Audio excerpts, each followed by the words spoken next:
life were a book, it would be called Beauty in the Dark. There has been so much beauty in the darkness that I've been in for the past few days.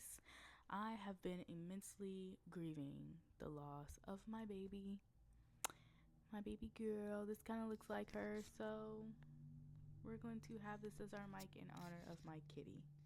Moment of silence. Thank you.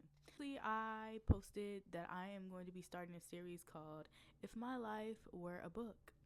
And basically the prompt for me is, if my life were a book, I would write it like this, and every single video will be a chapter. The title of this book that I'm in right now this season is called Beauty in the Dark, because I've been going through so many transformations since the beginning of the year, whether they've been into positive things, whether they've been into negative things, whether they've been into just gloomy days. And I think lately I lost my job, now I lost my cat, but in the process of loss, there is beauty in it.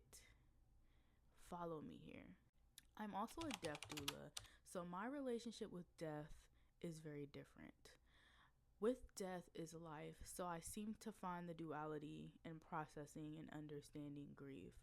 That grief doesn't only exist also in the loss of a loved one, but also in the loss of a thing, yourself, a job, a pet, a loved one, anything. Loss of ourselves, we're always internally grieving.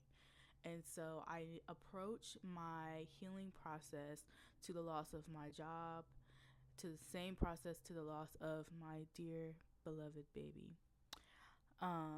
So I think this chapter is called Mourning because that's where I'm at with it. Like, y'all, I'm gonna turn this camera off before I cry, but chapter 1 is called Mourning. I was going to just speak about what I'm feeling. Why not? Let's be vulnerable. If I cry, I cry. Nothing's perfect. So today I woke up and I felt a little lighter than I have for the past few days. And remembering her has brought me so much. Y'all, I don't want to cry.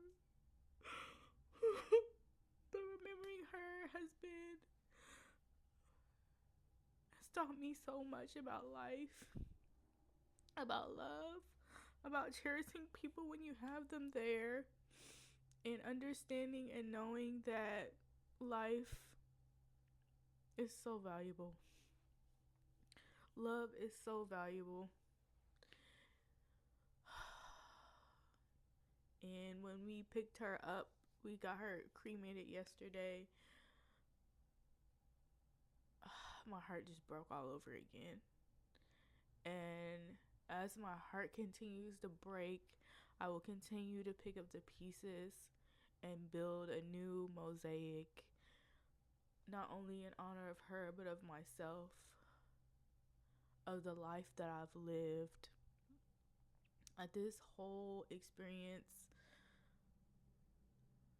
of just like the past month has been about rebirth, transformation. Transformation is just like being in a cocoon, and I feel like my chrysalis is finally breaking. My wings are spreading, but like the wings that are coming out of my back, it hurts because it's so much pain attached to it, and every time they grow, my spine just breaks and breaks and breaks and breaks and breaks and breaks, and it's just so painful. The growing pains of life. Like, I'm exhausted, but I'm also full of excitement, and I'm also full of life, and I'm just so excited for the next stage of my life, because even in loss, there's so much gain. Like, at the same time of me grieving, I'm receiving so many opportunities, and I'm learning that dualities exist. Sadness can exist in the same space as happiness. Grief can exist in the same space as rebirth. after we dropped her, like after we picked her, the day after we laid her to rest, I went to the backyard, and she loved being out on the patio, so I've been spending a lot of time out there.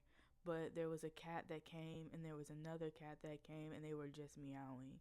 And that just showed me like she's still with us, and there's so much life. And we saw a baby bunny on the side of the road. My wife saw a baby deer, showing that life is still with me. And even though my heart breaks and I feel like a part of me left, I still have life.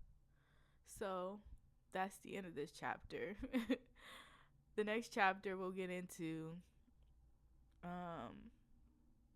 we'll have a different title, but thank y'all for holding space for me and giving me the space to be vulnerable with you guys, because real thugs do cry. Okay, bye.